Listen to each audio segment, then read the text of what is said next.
It's the SMX Insider post-race show, Pro Motocross from the Crestview Construction Southwick National, the WIC 338 in Massachusetts. Welcome aboard. Jason Wygant and James Stewart up here. Reporting from the track will be Will Kristen and Jason Thomas. Hayden Deegan has just put a wrap on the 250 class, accepting the red plate as he's once again the points leader in the division. They do that ceremony each week. We just saw him shake the champagne and hoist a big trophy, and it's becoming a weekly thing for Deegs. Regardless of track, it's the same old result. Yeah, I mean, you could say that. I mean, the results are the same, but this was a different win today. Okay. Yeah, some of them just mean more. I think both these classes, him and the number 18, they both sent the message today, and I love the humbleness that they give us. Like, oh, you know, I'm just worried about one race at a time. He knew what he wanted to do, so I love it. What is he looking for? Oh, he doesn't have his card. He's just trying to get back to the pits for the press conference. And the fans are like, oh, he's back. Yeah, he's back. They're coming back out. Now he's looking for his card. It's like the encore in the concert. Yeah, I don't know if the victory that was the best part of the day, or him rocking the no shoes right at the point. Sweaty socks, no shoes at Southwick. That's stealth mode right there. They found the card at least. Now they need a driver. Yeah, well, they got a lot of machines on it, so leaf blowers. Yeah, each year teams seem to add another tool or two to the trade. I need to borrow one of those. I need to clean my lawn. At least I know where to go. Star Racing, they got it all. Yeah, they got some extras, I'm sure. Yeah. All right, he's got a press conference to attend. He's got the phone there already. And that's it for the racing at Southwick. Get to the highlights. This is what it looked like, the scene for round 5 of the Pro Motocross Championship. The WIC 338 in Southwick, Massachusetts. Sandiest track of the year. Had perfect New England weather in the morning. A little bit of rain, then the sunshine came out, and the Honda boys continued to own the starts. Hunter and Jet Lawrence, Jet to the lead. Yeah, he definitely owned the starts. The best jump I've seen Jet have all year long. And man, he was pretty much gone at that point. But it was a sign of, we've been watching, George these first 4 races, but Jorge showed up this one and came out here fired. He was the second, he was the fastest in that second practice. Looked like a whole different rider today, and had some speed. And it was Eli Tomac trying to keep pace with the number 70, because the number 70 Monster Energy Kawasaki was moving up front as he makes his way around Aaron Plessinger, his first moto, and really had a good flow. And it was nice to see that from, again, the Kawasaki. Yeah, much better Jorge Prado today. Here's Tomac. Plessinger lost steam. This is now a fight for 3rd and 4th. Prado by, Tomac by, then Tomac putting pressure on Prado, and Prado gonna hit the deck. Yeah, this was after a few laps there. Eli was trying. Jet was already gone at that point. Hunter Lawrence was in front, and then, yeah, you can see Jorge loses that front end, goes over that berm and just stuffs it. But at that point, he was still able to get up and fight, and that's gonna pay dividends as the day goes on. Credit to Hunter Lawrence, who's all by himself in second for most of this race. Tomac wasn't able to get close, neither was Prado nor anyone else.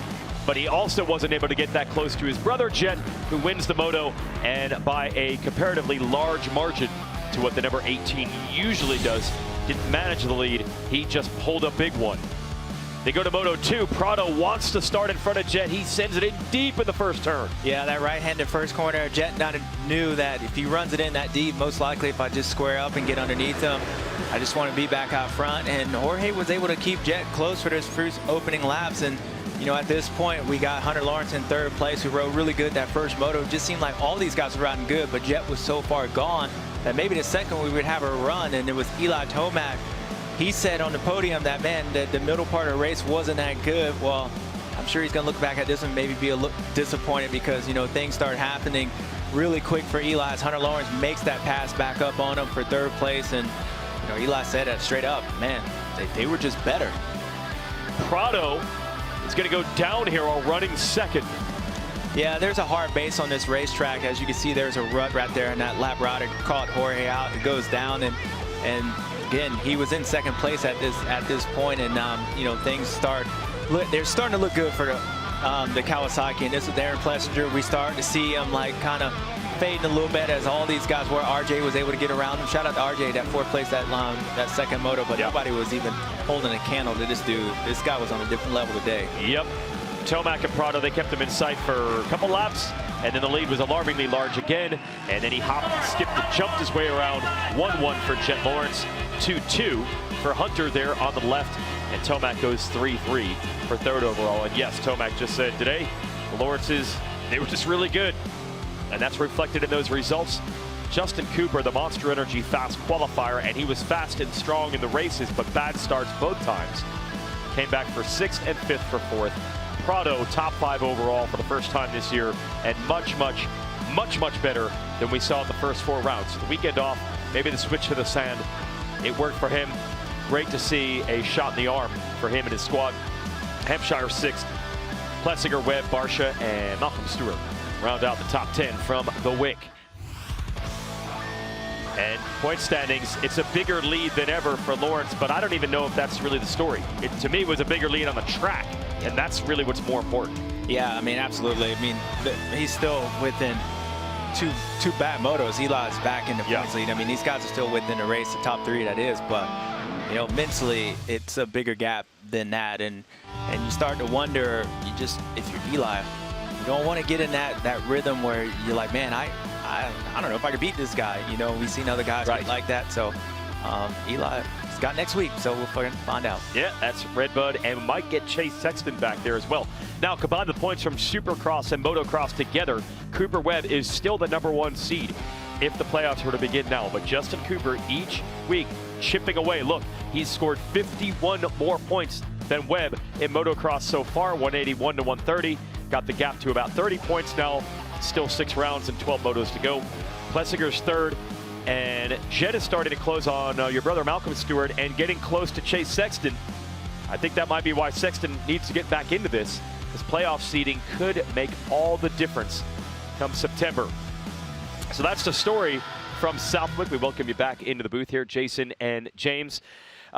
So we know Jet Lawrence has a history, rode in sand a long time in Europe for a couple of years. His riding style works for that, but you don't think it's just a Southwick thing and a sand thing. It was more he knew other guys would be good here, and he wanted to give his best foot forward? Well, I just think I just go back to all the moments that I've seen throughout his career, Jet Lawrence, especially in his 450 class. I mean, we go to A1. There was a lot of hype about Eli and Chase and all these guys, and Jet comes out and he does his thing. He doesn't end up winning. Chase wins it, but it just, to me, it seems like Daytona. You go to that race, he shows up, has the best performance, maybe a Supercross year, you know. And I think for me, I'm just watching this guy always seem to elevate his game, always elevating, and I think today was another version of that. You know, we could talk about this guy. He's won 20 out of 21 races. So how much are we surprised that he's winning? You know, but to me, when the people say, is he playing with him or is that gap today? If he won all those other races like this, I would say 100%. This was a dominant victory today. And I think the reason was because how he executed the first opening laps. He knows, like, all right, these guys, if they're in front of me, maybe they feel like they have a chance. Well, I'm just in that. And we saw him get out early in the lead today and pull a gap, and then he manages. And to me, that's just not what he normally does. So it was really impressive, and I might get mixed up because this guy's always winning, whether it was Daytona this year, Anaheim won. But all I'm going to say this, anytime anybody's ever came at this kid where it was somebody else's favorite track and they thought he had a chance, he's ended it. And to me, another racetrack where Eli was going in not only for the championship, but for mentally, I mean, he really put his foot on their neck today. I'm going to just say that for reals, and it was impressive to watch. Yeah, no doubt. There was no doubt over who the best guy in the sand was, and a lot of it, as always, comes down to these great starts that Jet and Hunter continue to pull. More on that. Let's send it to Jason Thomas. Thank you, Jason. And yes, that's it. I'm standing on the starting gate, and you think about the role the starts played today. Well, this gate saw every hole shot all day. 2 from Jet and 2 from Hayden on this gate just to the outside of the doghouse. And there was nothing special about it. It's not a magic gate. Even the location, there's 4 or 5 other gates that are just as good as this, but they have their technique and their confidence is so high right now. Now, you could also say that their bikes are performing at the highest level, sure, but we've also seen Hayden Deegan struggle with the starts. But I think much to James's point that we're talked about, where starts are so much about confidence, we saw a different Jorge Prado today, and it's really difficult for me to think that the starts that he was in the top 3 both times, don't have something to do with the way he was riding all day. He was super fast in qualifying. He showed real speed in both motos, and sure, he crashed and the result wasn't exactly what he wanted, but we saw the real Jorge Prado show up today. So you think about Joe Shimoda, the starts held him back in Moto 1, he crashed, all that, but there is such a correlation between these guys believing that they can win, believing they're supposed to be on the podium, and what happens right here on the starting gate and how they square up in that first corner.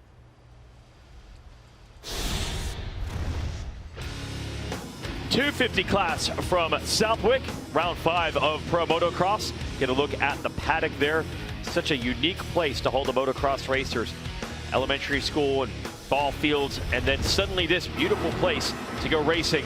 Hayden Deegan, first hole shot of the year, and that's not good news for anyone not named Hayden Deegan. No, I mean, I saw kids playing in the sandbox right at the elementary school, and Hayden Deegan playing in the sandbox out here. But yeah, it was that first corner. We know coming into this racetrack uphill with the sand and being right-handed always catches some of these guys out. But yeah, Hayden Deegan, just like Jet Lawrence, man, he had the starts figured out today. And it was Michael Mosman, shout out to him, had a great ride all day long, ended up having some bike problems this first moto, caused him to go from 2nd to 4th. But Tom Vial looked like a different rider all day since practice. I mean, he looked really aggressive, and that was him going down the first lap, being in 3rd place behind Michael. So you wonder if he was able to stay up, would things have changed?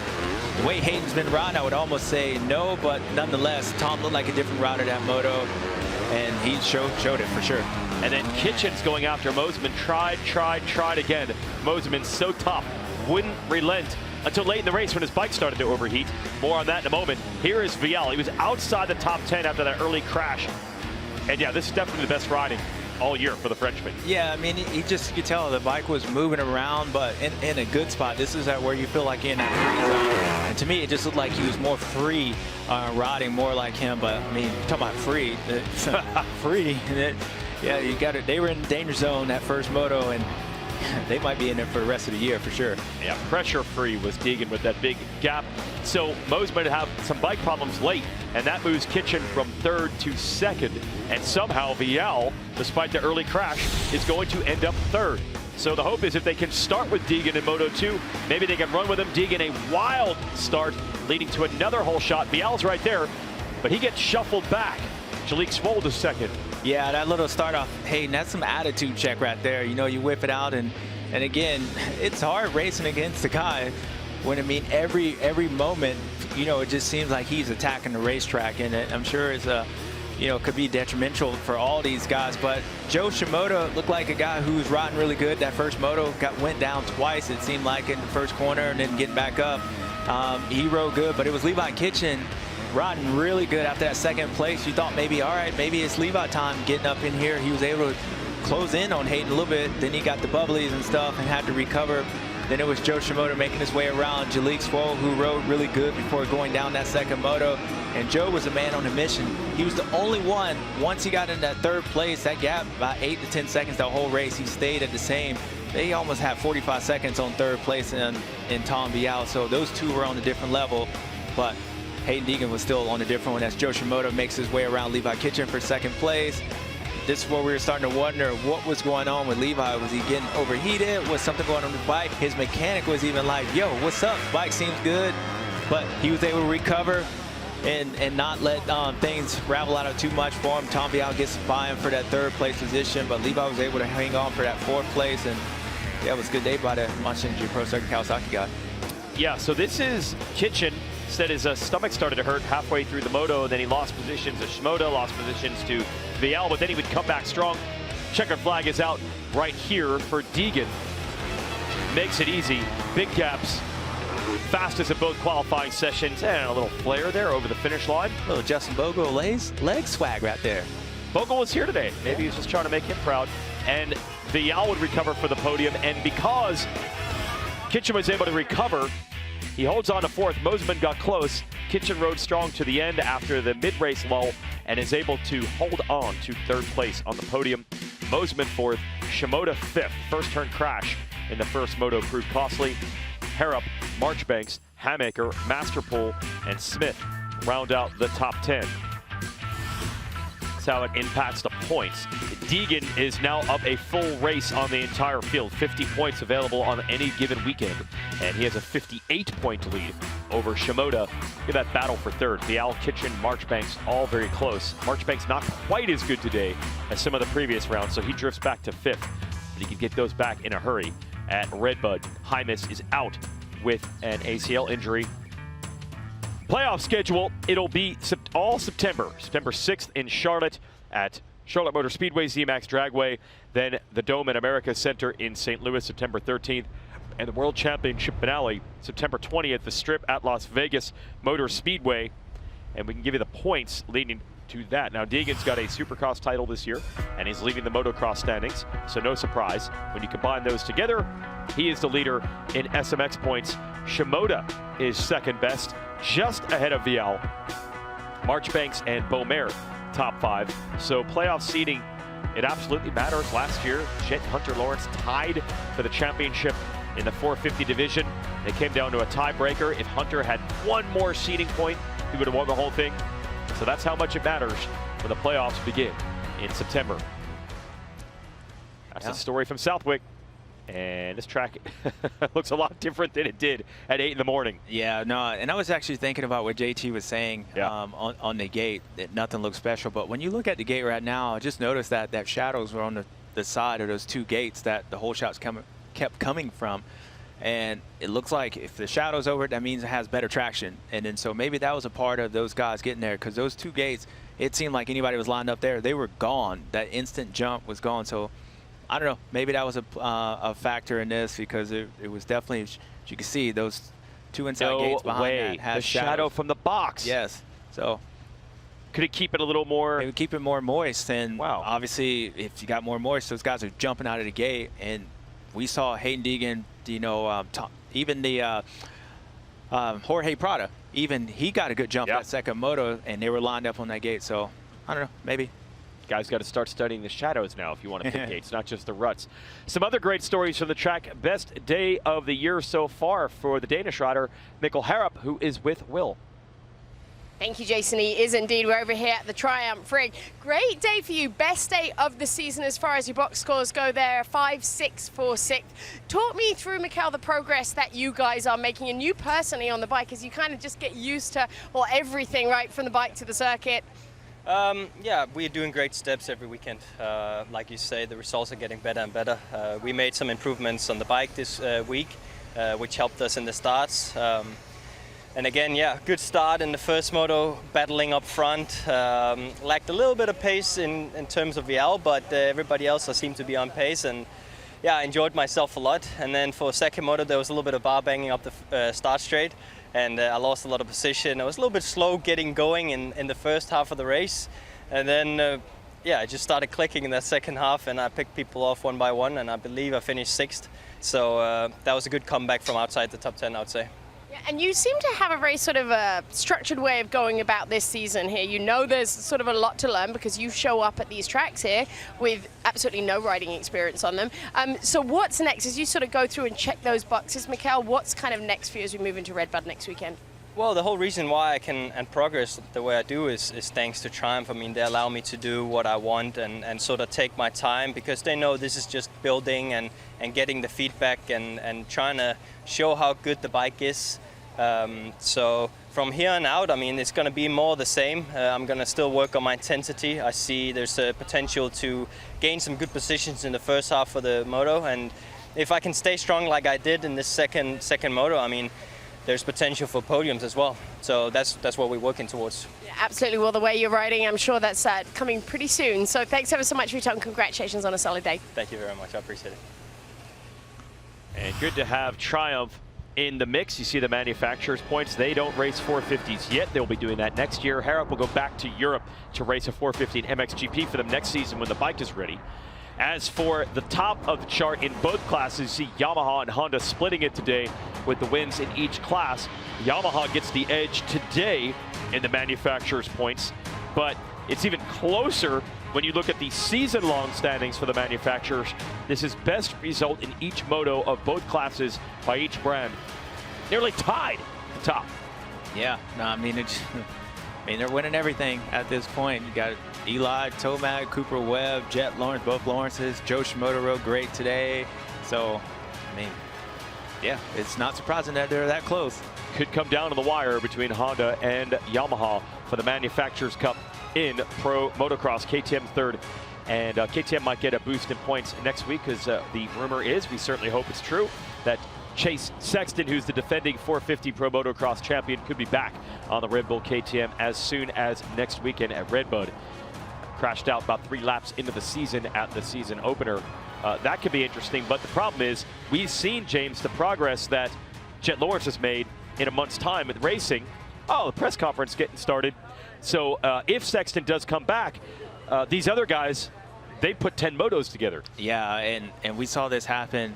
This same scenario happened a couple years ago when Chase Sexton came back, and you know, hopefully Chase he got his goals, and no matter what, he just focuses on those. Whether that goal is out there to go win or whatnot, he just needs to stay on that, because there's that time he's missed. He's going to be at a deficit because of that, and some of the speed or lacking, if there is any, simply just because you haven't been there racing. And so hopefully, if he's coming back the whole year, he just stays focused and continue doing that, and not get too concerned on the results. But knowing Chase, I'm sure he's ready to come out here and compete with these guys, especially sitting there watching them. Or I'm excited to watch. I'm excited to go to Redbud anyway next weekend. But yeah, if the #1 KTM's there, it's going to be great. It's the Honda Redbud National, July 5th, next Saturday. Yamaha Racing track map. James, give us the guide to Redbud. Well, the fans will let you know it's Redbud. Yeah. 4th of July weekend, America's holiday. I mean, I would say this is by far either the best track or top 2 on the circuit. Every rider, there's not a rider in the paddock that doesn't like this racetrack. So always brings for some good racing. The dirt juice really good. The fans are amazing there. So completely different racetrack than what we had here today. It almost feels like a little break for these guys, but nonetheless, Red Bull is a special race, and just like Daytona and Supercross, there's certain tracks and certain races you want to win. Redbud's is one of those for sure. Here's when and where you can watch everything live on Peacock or outside the United States, the SuperMotocross Video Pass. Go to supermotocross.tv. I believe it's half off now that we're halfway through the SMX calendar if you're an international viewer. Race Day Live starts qualifying at 10. Go ahead. We'll be on NBC too, so we're keeping it rolling. Absolutely rolling. Did a little bit of that today. We'll do some more. That'll be 450 Moto 2 at 3. The gate drops for the first motos at 1 o'clock Eastern. And then we'll be rolling for 4 straight hours. And as always, you can watch this, which is the SMX Insider post-race show, when it's all over. Yeah, different track at Redbud, maybe a different cast of characters if Sexton comes back, but Jet Lawrence just keeps getting better and better, returning from the ACL injury at the beginning of the year. And Hayden Deegan's only 19 years old, so he keeps improving. Even though these other 250 riders are digging deep, they're not able to keep Deegan in sight. And then in that 450 class, well, the starts and the finishes are all Jet Lawrence as of late. Good to see Jorge Prado showing some signs. Eli Tomac was top, but it's Jet Lawrence and Hayden Deegan doing it again in Pro Motocross from Southwick. For James Stewart, Will Christian, and Jason Thomas, I'm Jason Wygant. Thanks for watching the SMX Insider Post Race Show.